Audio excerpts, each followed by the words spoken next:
सनातन धर्म में एक नाम सिर्फ एक पहचान नहीं होता, बल्कि ये एक तरह का कॉस्मिक ब्लूप्रिंट होता है। एक ऐसी आध्यात्मिक ध्वनि जो किसी बच्चे के भाग्य की, आप कह सकते हैं, पहली ईंट रखती है। असल में ये माता पिता का अपने बच्चे के लिए लिया गया पहला और सबसे गहरा धार्मिक फैसला है। तो आज हम इसी पवित्र संस्कार यानी नामकरण की रहस्यमयी दुनिया में उतरने वाले हैं। तो सवाल यही उठता है कि क्या सच में कुछ अक्षर मिलकर किसी की किस्मत को, उसकी नियति को बदल सकते हैं? सदियों से हमारी वैदिक परंपरा का जवाब एक मजबूत हाँ रहा है। लेकिन रुकिए, यह सिर्फ कोई अंधविश्वास नहीं है। इसके पीछे एक गहरा विज्ञान छिपा है, जिसे आज हम सब मिलकर समझने की कोशिश करेंगे। देखिए, यही विचार इस पूरे संस्कार का आधार है कि नाम सिर्फ पुकारने के लिए नहीं होता, बल्कि वो बच्चे की चेतना पर लिखा एक ऐसा कोड है, एक ऐसा बीज है जो उसके भविष्य की दिशा तय करता है। तो आखिर ये होता कैसे है? क्या है इसके पीछे का पूरा रहस्य? तो चलिए सबसे पहले इसकी जड़ों को समझते हैं। इस पवित्र अनुष्ठान को पूरी तरह जानने के लिए हमें पहले ये समझना होगा कि हमारे 16 संस्कारों की माला में इसे कहाँ पिरोया गया है।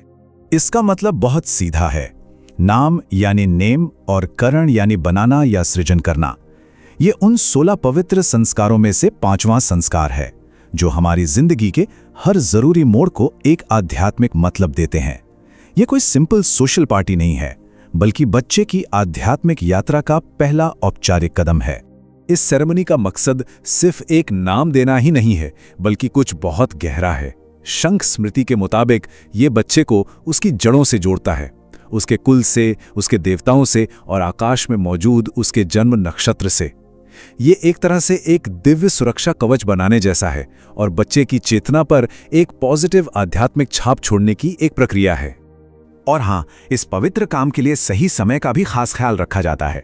परंपरा तो यही कहती है कि जन्म के 10वें, 11वें या 12वें दिन इसे करना सबसे शुभ होता है। लेकिन व्यास स्मृति जैसे ग्रंथ इसमें थोड़ी फ्लेक्सिबिलिटी भी देते हैं।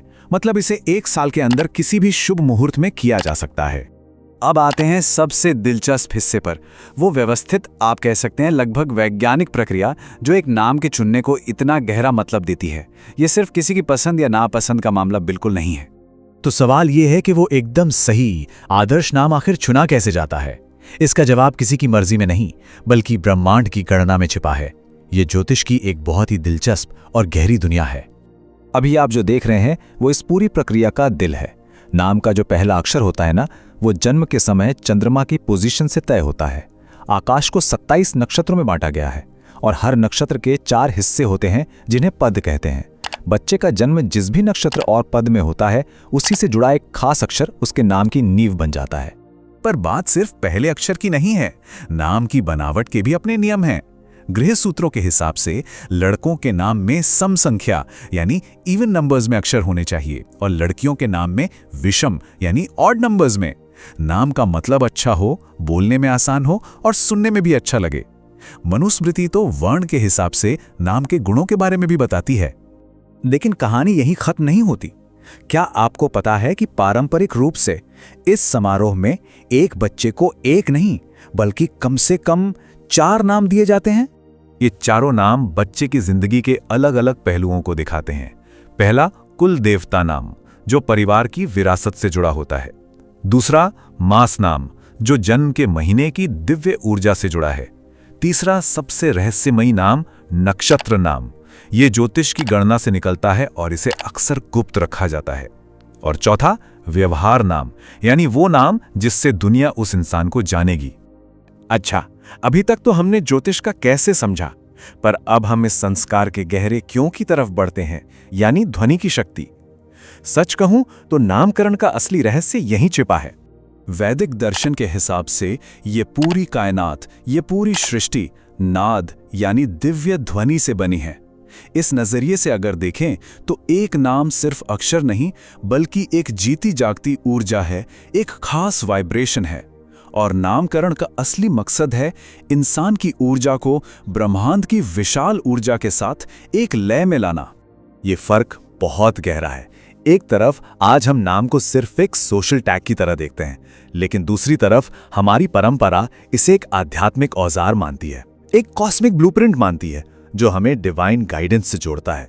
और फिर आता है समारोह का सबसे इमोशनल और सबसे शक्तिशाली पल, जब पिता बच्चे के दाहिने कान में धीरे से उसका नाम फुसफुसाते हैं। तो ये सिर्फ एक रस्म नहीं होती, ऐसा माना जाता है कि उस नाम की ध्वनि तरंग बच्चे के ऊर्जा क्षेत्र में घुसकर जीवन भर के लिए उसकी चेतना पर छप जाती है। तो क्या ये हजारों साल पुराना ज्ञान आज के मॉडर्न जमाने में भी कोई मायने रखता है? चलिए इन पुरानी धारणाओं को आज की पहचान से जोड़कर देखते हैं।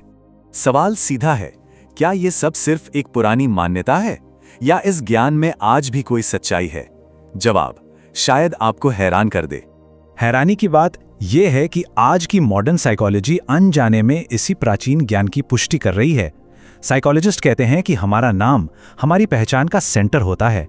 ये हमारी सेल्फ एस्टीम को बनाता या बिगाड़ता है और ये भी तय करता है कि दुनिया हमें किस नज़र से देखेगी। मतलब जो सच हमारे ऋषियों ने हजारों साल पहले खोज लिया था, विज्ञान आज उसे फिर से खोज रहा है। इसीलिए नामकरण संस्कार सिर्फ एक परंपरा को निभाना नहीं है, ये असल में माता पिता की अपने बच्चे के भविष्य के लिए की गई पहली आध्यात्मिक प्रार्थना है। एक ऐसी नींव जिस पर एक अच्छे जीवन की इमारत खड़ी हो सके। नाम किसी भी बच्चे की पहली और सबसे बड़ी पहचान होता है और ये उसके साथ उसकी आखिरी सांस तक रहता है। वक्त के साथ सब कुछ बदल सकता है पर नाम नहीं बदलता। तो आखिर एक नाम में क्या रखा है? शायद एक पूरा का पूरा ब्रह्मांड। अगली बार जब कोई आपका नाम पुकारे तो एक पल के लिए रुकिएगा। क्या पता वो सिर्फ एक शब्द न हो बल्कि ब्रह्मांड की एक प्राचीन गूंज हो। इस पर सोचिएगा जरूर। यदि आपको ये जानकारी पसंद आई हो तो ऐसे ही और रोचक वीडियो के लिए भारत की धरोहर को अवश्य सब्सक्राइब करें।